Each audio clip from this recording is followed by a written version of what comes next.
성도 여러분 반갑습니다. 오늘은 통곡과 눈물이 있는 교회라는 제목으로 말씀을 여러분과 함께 나누려고 합니다.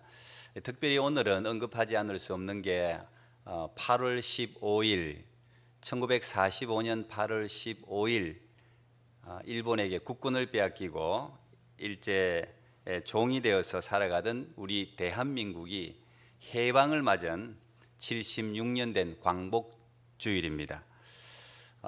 다시는 우리나라에 이 국권이 찬탈당하고 자유를 박탈당하는 일이 일어나지 않도록 우리가 오늘 예배하면서 한 번 더 기도하는 마음으로 예배에 참석하면 더 우리 모두에게 유익할 것 같습니다. 지금 2차 세계대전 같은 전쟁은 아니지만 전 세계는 보이지 않는 코로나 바이러스라는 그 바이러스와 전쟁 중에 있습니다. 1년 6개월 정도 지나는 동안 전 세계 모든 나라 또 특별히 기업, 개인 이 삶의 모습들이 너무도 달라진 것을 우리 모두가 느끼고 있습니다. 참 안타까운 것은 대한민국 또 캐나다도 마찬가지일 텐데 자영업자들이 참 많이 파산을 했습니다. 제가 이 한국 거리를 늘 다니던 거리지만 가다가 늘 멈춰서 아유 저 가게도 또 언제 문을 닫았지? 저 가게가 또 없어졌네?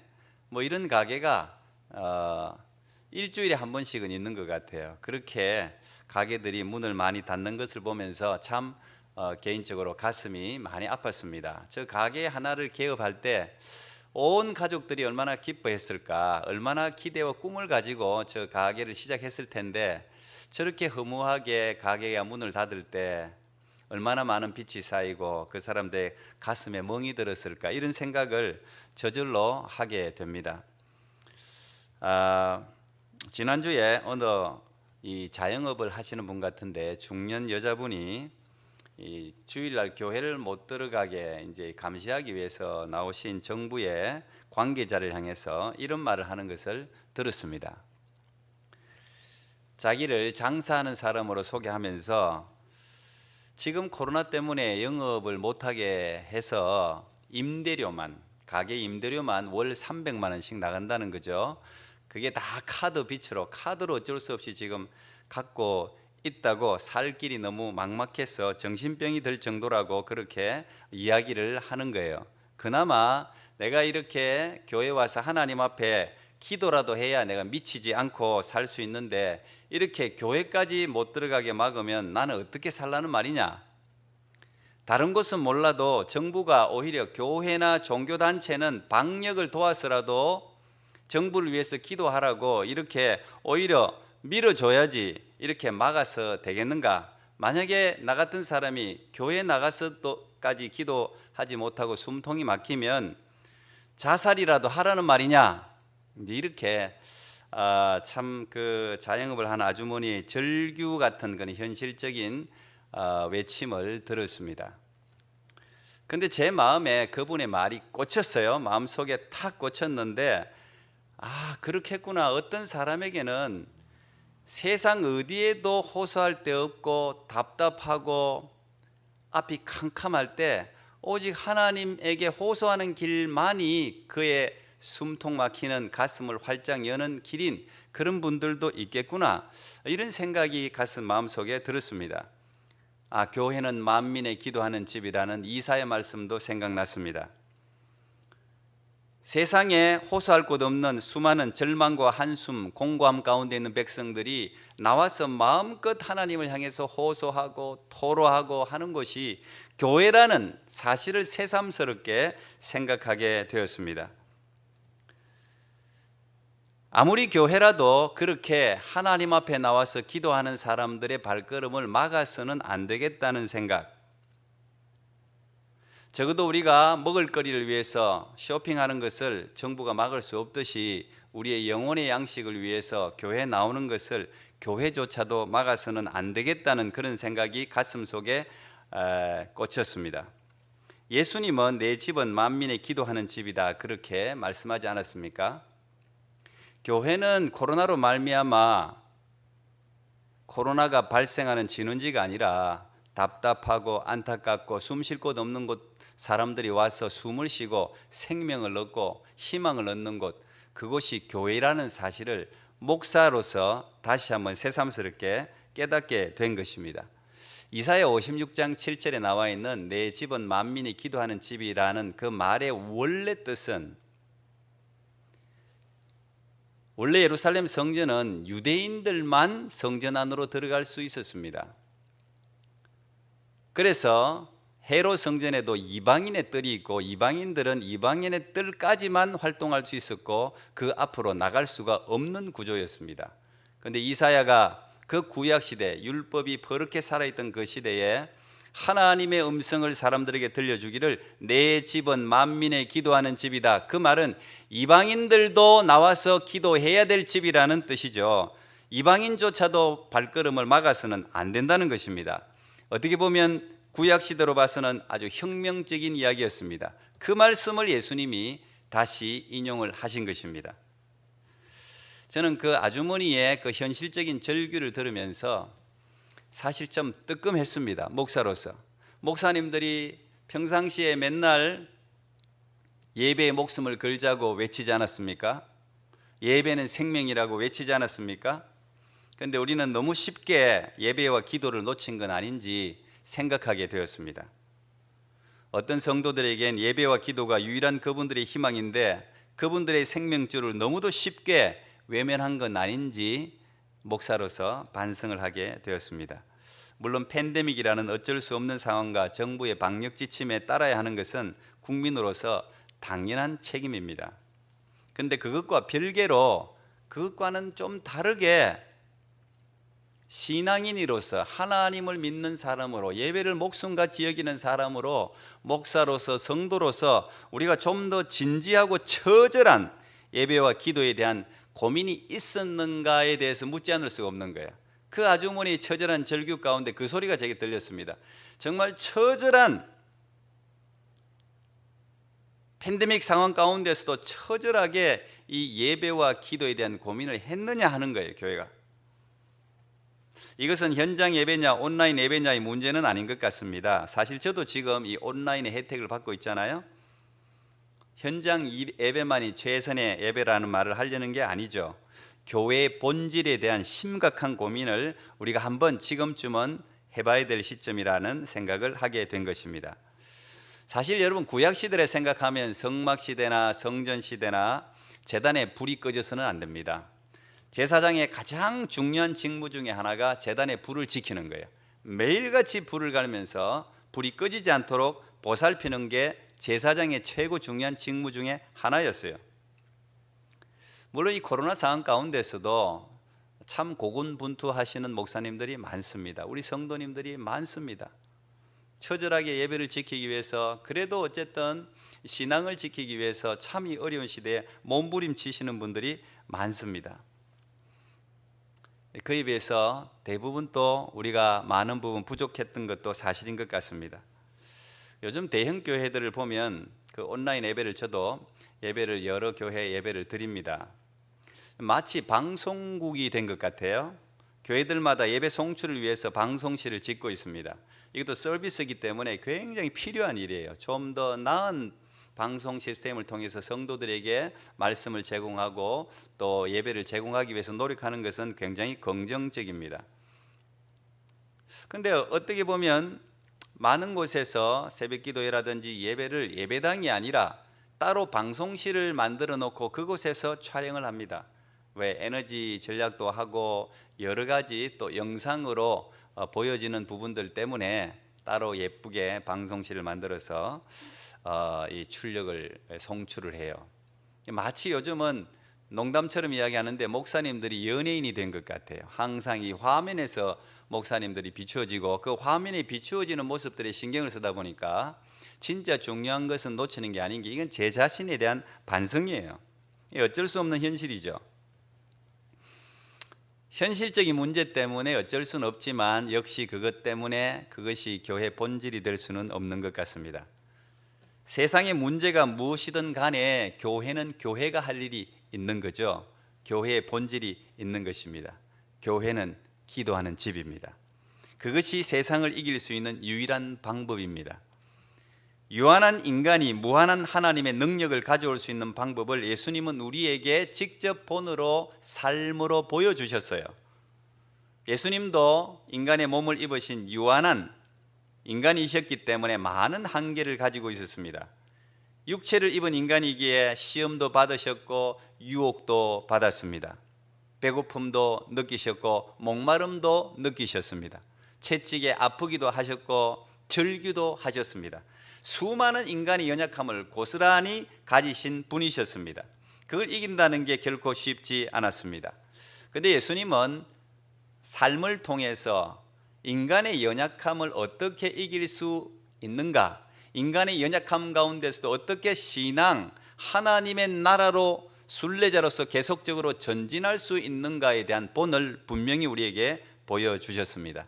오늘 함께 읽었던 히브리서 5장 7절에 그는 육체에 계실 때에 자기를 죽음에서 능히 구원하실 이에게 심한 통곡과 눈물로 간구와 소원을 올렸고 그의 경건하심으로 말미암아 들으심을 얻었느니라 그랬습니다. 하나님이 무조건 예수님의 모든 것을 도와줬다는 게 아니라 예수님이 통곡과 눈물의 기도를 올렸다는 거죠. 언제요? 그가 육체에 계실 때에. 육체의 한계를 지닌 예수님께서 수많은 유혹과 시험과 고난을 이길 수 있는 방법은 기도였습니다. 비록 하나님 자신이, 예수님 자신이 독생자셨지만, 하나님이셨지만 육체의 유혹을 여전히 이길 수 있는 힘이 필요했던 것입니다. 기도하지 않고는 그 모든 것을 이길 수 없었기 때문에 하나님은 우리에게 보여주시기가 아니라 이 땅에서 하나님이 맡기신 사명을 감당할 수 있는 유일한 길이 기도셨습니다.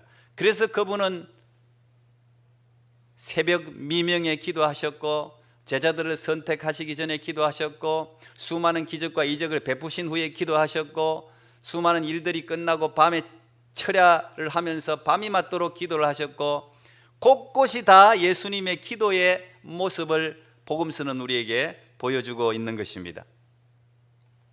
그 기도를 통해서 하나님의 지혜와 능력을 힘입고 또 한 걸음 또 한 걸음 그렇게 십자가로 가까이 나아갈 수 있었던 것입니다. 기도는 그 자체로 인간의 연약함을 하나님께 아뢰는 거죠. 하나님, 내가 무지합니다. 연약합니다. 내 힘으로 할 수 없습니다. 하나님의 도우심 필요합니다. 하나님의 능력이 필요합니다. 하나님이 붙들어 주셔야 됩니다. 기도는 그 자체로 하나님께 나아가는 행위였습니다. 저는 이 예수님의 모습을 가장 담고자 노력했던 분, 수많은 외국에 많은 위인들이 계시지만 우리나라에도 훌륭한 분이 계셨어요. 비록 이 복음의 시기가 짧긴 하지만 제가 그 중에 한 분을 말씀드리고 싶은데, 이분은 사실 저도 신학교 다닐 때 역사를 통해서 잠깐 배운 분인데 그냥 이단이다, 신비주의자다, 이제 이렇게 낙인이 찍혔던 분입니다. 물론 최근에 그 교단에서 이단으로 찍었다가 해제를 시키셨어요. 그렇지 않다 이렇게 최근에 풀리기는 하신 분인데 1901년에 태어나서 1933년에 폐결핵으로 하나님의 부르심을 받았으니까 32살 아주 짧은 생애를 사신 분입니다. 그런데 그분이 아주 남기신 그 영향력은 사실 그분을 존경하는 분들에게는 굉장한 영향력을 끼치고 계신 분이세요.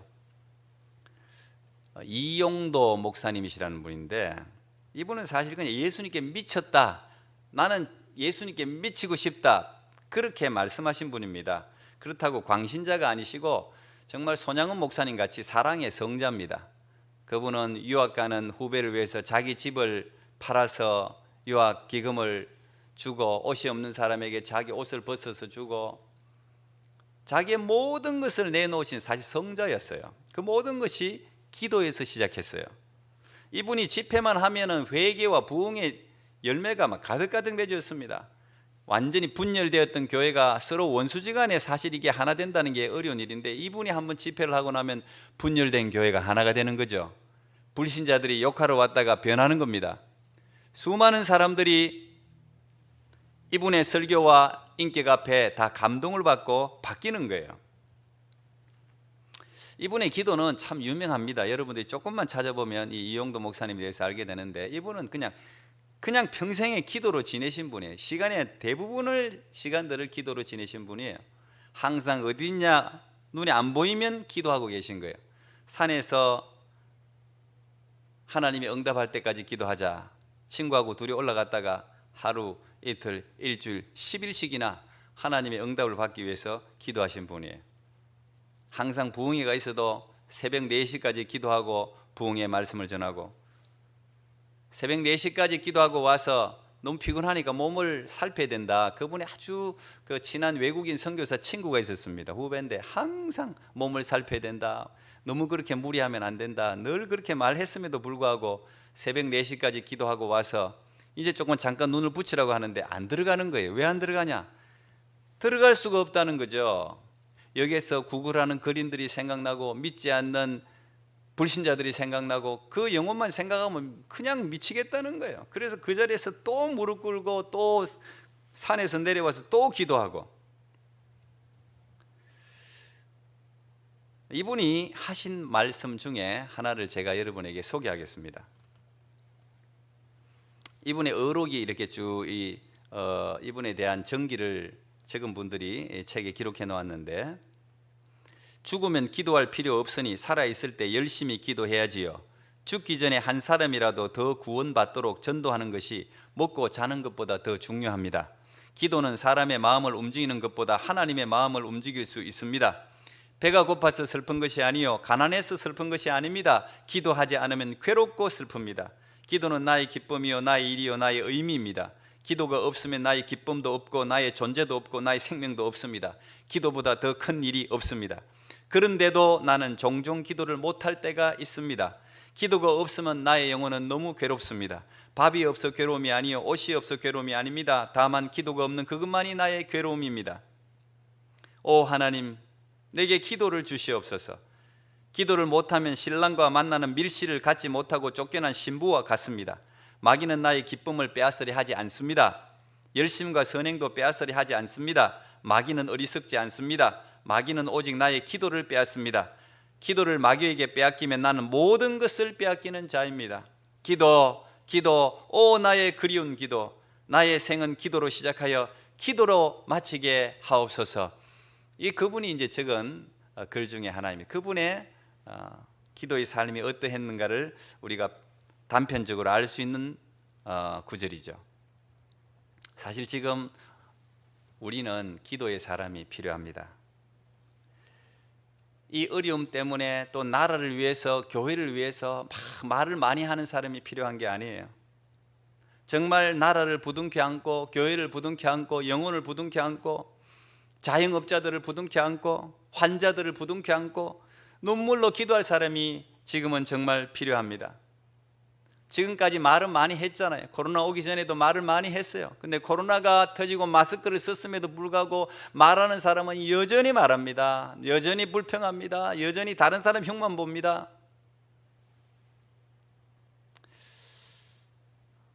저는 새벽 기도를 다니면서 또 이곳에 있으면서 정말 오늘 이 시대, 이 코로나의 어려운 시대에 우리에게 정말 필요한 것은 통곡과 눈물이라고 생각했어요.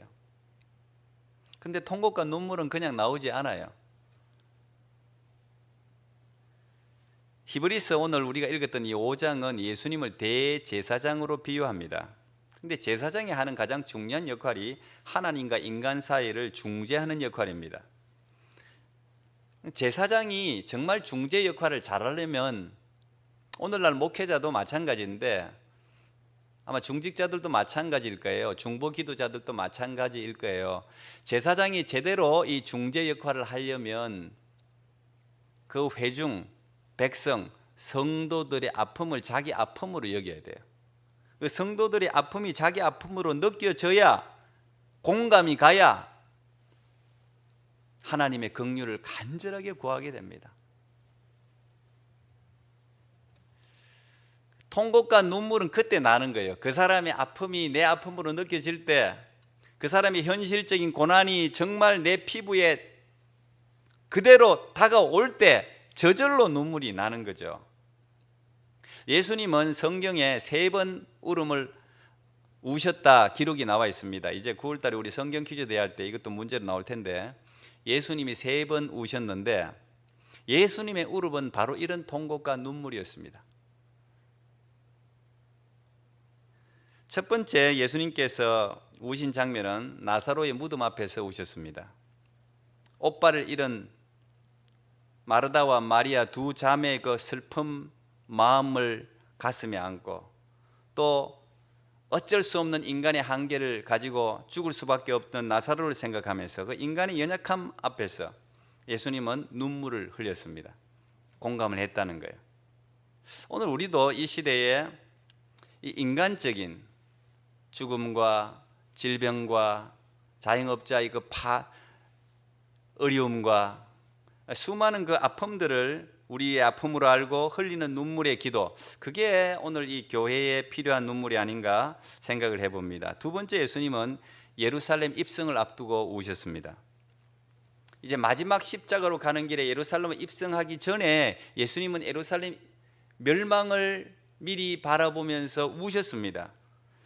자기의 조국 이스라엘인으로 유대인으로 오신 예수님은 자기의 동족과 자기의 조국이 죽음과 심판과 파멸이 오는 것을 바라보시면서 정말 공감 어린 눈물을 흘리셨던 것입니다. 모든 성도들, 크리스찬은 다 예국하는 사람들이에요. 예수님이 그래서 그렇습니다. 예수님은, 또 바울은, 또 모세는 전부 자기 동족을 사랑하는 사람이었습니다. 자기 목숨을 자기 동족을 위해서 던지는 사람들이었습니다. 예수님도 결국은 자기의 동족과 세계 만민을 위해서 자기의 목숨을 바치지 않았습니까? 애국심 자체가 신앙은 아닌데 신앙 안에는 애국심이 담겨져 있는 것이죠. 도산 안창호 선생님도 무너져가는 나를 위해서 그렇게 눈물을 흘리셨다고 말하지 않습니까? 지금 우리에게는 우는 지도자가 필요해요. 느헤미야서에 보면 느헤미야가 포로 3세였습니다. 한 번도 자기 조국에 가본 적이 없는 사람이었는데 자기의 친구, 친척이 와서 예루살렘 성전이 무너졌다는 소식을 들었을 때 느헤미야는 어떻게 했습니까? 느헤미야는 그렇게 시작하잖아요. 느헤미야는 1장이 느헤미야의 눈물로 시작하지 않습니까? 그 파괴된 소식을 듣고 느헤미야는 웁니다. 하루 운 게 아니에요. 하루 이틀 금식하면서 웁니다. 자기의 조국, 자기의 피부에 자기의 조국이 자기의 가슴 속에 살아 있었기 때문에 눈물을 흘린 것이죠. 하나님이 눈물이 약하다는 것은 우리가 모두가 다 압니다. 그래서 눈물은 기적을 일으키죠. 한나의 눈물의 기도를 들으시고 사무엘을 하나님은 허락하셨고, 다윗의 눈물의 기도를 들으시고 솔로몬을 허락하셨습니다. 히스기야의 눈물의 기도를 들으시고 하나님은 히스기야에게 생명을 15년이나 연장시켜 주셨습니다. 이 눈물은 또 놀라운 일을 합니다. 원수지간에 화해를 시킵니다. 야곱과 에서가 눈물로 재회를 하고 서로 용서와 화해를 이루는 장면이 창세기에 등장하지 않습니까? 예수님이 이제 마지막 우셨던 세 번째 장면이 오늘 히브리서 5장 7절에 겟세마네 동산에습니다. 십자가를 앞두고 다른 복음서에서는 땀방울이 핏방울이 되기까지 기도하셨다고 기록되어져 있는데 오늘 히브리서 기자는 통곡과 눈물로 기도했다 이렇게 기록하고 있습니다. 이 죄악으로 말미암아 죽을 수밖에 없는 이 인류의 구원을 위해서 예수님은 겟세마네 그 이름 그대로 기름을 짜듯이 통곡과 눈물로 주님 앞에 모든 인류의 구원을 위해서 기도하신 것입니다. 그것이 제사장적 기도입니다. 모든 인간의 그 죄로 말미암아 죽을 수밖에 없는 한계를 자신의 아픔으로 가슴 속에 안고 중보적 통곡과 눈물을 흘리신 것이죠. 캐나다나 한국이나 지금 새벽 기도를 이제 많이 드릴 수 없는 상황이 되어서 많이 우리 교회도 지금 아직 못 드리고 있는데, 제가 이곳에서 새벽 기도 하면서 예전하고 좀 달라졌어요. 새벽 기도가 제가 어릴 때나 제가 청년 때나 이렇게 새벽 기도를 하면 항상 새벽기도 때마다 그렇게 우시는 분들의 울음소리를 늘 들을 수가 있었습니다. 그리고 요즘은 이제 대형 교회들이 다 새벽기도도 1부, 2부, 어떤 데는 3부 뭐 이렇게 딱 시간 제약을 두다 보니까 기도할 시간도 사실 많이 없어요. 그러니까 탁 시간 되면 그냥 기도하다 말고 예배만 드리고 나가야 돼요. 또 통성기도 소리를 들을 수가 없어요. 새벽기도 시간에. 어떻게 보면 다른 사람에게 기도를 방해하지 않기 위해서 서로 이제 조심하는 부분이 있죠. 막 소리 내서 기도하면 그 소리가 거슬려서 기도를 못 하시는 분들이 많기 때문에 이렇게 스스로가 절제하는 부분이 있기는 하지만 좀 아쉬운 부분 중에 하나입니다. 제가 이제 새벽기도 나가면 일단 거의 이제 마지막까지 남아 있는 편이에요. 그래봤자 1시간밖에 안 돼요. 제가 보니까 기도를 오래 하시는 분들도 한 30분 정도 기도하면 대체로 다 일어나서 나가시는 것 같아요. 근데 참 재밌는 거는 진짜 기도는 한 40분쯤 지나서부터 시작된다는 거예요. 거의 어느 교회나 비슷해요. 대부분의 사람들이 다 나가고 나면 진짜 기도하고 싶은 사람들은 남아서 그때부터 통성기도 소리가 들려요. 그 기도 소리가 들리고 그때 어느 한 분, 두 분이 통곡을 하거나 눈물을 흘립니다. 저는 이제 그 소리를 들으면 마음이 편안해져요. 뭔가 속이 뻥 뚫리는 그런 느낌이 듭니다. 그래서 마지막에 이렇게 남아있는 분들은 제가 딱 남아있는 분들이 남더라고요. 보면 어느 교회나 그분들은 꼭 남아서 그렇게 기도를 해요. 그 자리 거기서 탁 기도를 해요. 그러면 저분이 어떤 분인지 몰라도 제가 보니까 대부분 다 연세 드신 뭐 권사님인지 집사님인지는 모르겠지만 여자 성도들이에요. 여자 성도, 연세 드신 할머니들 끝까지 남아서 그냥 제가 그 모습이 얼마나 저는 보기가 좋고 저 기도가 이 교회를 살리지, 저 기도가 이 민족을 살리지, 그런 생각이 듭니다. 물론 현대가 다 바쁘다 보니 오래 기도할 시간은 없지만 한 번 우리가 이렇게 기도할 시간을 내어서 하나님 앞에 통곡과 눈물이 있는 기도를 드릴 때 가정이 회복되고 교회가 회복되고 나라가 회복되는 게 아닐까. 그것은 옛날 지금 이 스타일의 차이가 아니라 기도가 바뀌지 않았잖아요. 그것은 우리가 회복해야 될 문제가 아닌가, 그런 생각이 들었습니다. 한국 교회는 눈물의 기도로 자란 교회잖아요. 많은 사람들이 기도로 이 교회가 이렇게까지 여기까지 왔는데 이건 정말 좋은 전통은 그대로 살리는 게 좋지 않을까. 저는 우리 교회가 눈물과 통곡으로 기도하는 교회가 되기를 축복합니다. 2차 세계대전의 영웅으로 일컬어지는 영국의 윈스턴 처칠의 명연설을 여러분 알 겁니다. 그런데 그 명연설이 국민들의 마음을 일으켜서 2차 대전을 영국이 거의 폐색으로 가던 영국을 승리로 이끈 것은 감동을 줬기 때문 아니겠습니까? 1940년 처칠이 국회에서 한 유명한 연설인데, 지금 우리나라는 망하느냐 살아남느냐의 기로에 서 있습니다. 지금 우리에게는 세 가지 액체가 필요합니다. 바로 피와 땀과 눈물입니다. 내가 바칠 수 있는 것은 피와 땀과 눈물밖에 없습니다. 우리가 이런 각오로 일을 한다면 세상에 안 될 일이 없습니다. 피를 흘릴 용기와 결심만 갖는다면 세상에 무서울 것이 하나도 없는 것입니다. 이런 아주 저도 굉장히 좋아하고 유명한 연설을 했습니다. 저는 오늘 이 시대의 이 교회를 향해서, 아니면 이 나라를 향해서 정말 이 연설이 필요한 때라고 생각합니다. 지금 우리는 망하느냐 살아남느냐의 기로에 서 있습니다. 오늘 이 시대의 교회예요. 토론토 꿈의 교회예요. 지금 우리는 망하느냐 살아남느냐의 기로에 서 있습니다. 지금 우리에게는 세 가지 액체가 필요합니다. 피와 땀과 눈물입니다. 지금은 사실 난세입니다. 어려운 시대입니다. 피와 땀과 눈물이 요구됩니다. 그건 비단 일반적인 정치 국민들에게만 하는 말이 아닐 거라고 생각합니다. 영적으로도 이 피와 땀과 눈물은 이 교회에 뿌려져야 됩니다. 예수님의 피가 교회는 항상 흘러 넘쳐야 됩니다. 성도들의 땀 흘리는 봉사와 수고가 이 교회 안에는 항상 흘러 넘칠 때 교회는 아름다운 모습으로 여전히 나아갈 수 있는 것이죠. 불쌍한 영혼들과 조국과 하나님 나라를 위한 눈물의 기도가 흘러 넘쳐야 됩니다. 참 놀랍지 않습니까, 여러분? 하나님은 우리에게 기도의 법칙을 선물로 주셨어요. 구하면 구한다고 했습니다. 찾으면 찾는다고 했습니다. 문을 두드리는 자에게 열린다고 했습니다. 내게 구하면 열방이라도 유업으로 주겠다고 약속하셨습니다. 성경에는 수많은 창세기부터 계시록까지 곳곳에 기도에 대한 약속이 얼마나 많이 숨어 있는지 모릅니다. 하나님은 우리에게 항상 기도하라고 하셨습니다. 내가 너에게 무엇이 있어야 될 줄 알지만 너희들이 구해야 준다고 말씀하시지 않았습니까? 구하면 준다는 거예요. 예수님이 우리에게 주신 가장 위대한 선물이 있다면 그것은 기도와 성령입니다. 제사는 반드시 제사장을 통해 드려야 하고 제물을 가지고 가야 돼요. 제사는 항상 제사장이 있어야 되고 제물을 가져가야 됩니다. 그런데 이제 예수님을 통해서 우리는 누구나 제사장이 되어서 하나님 앞에 나갈 수 있어요.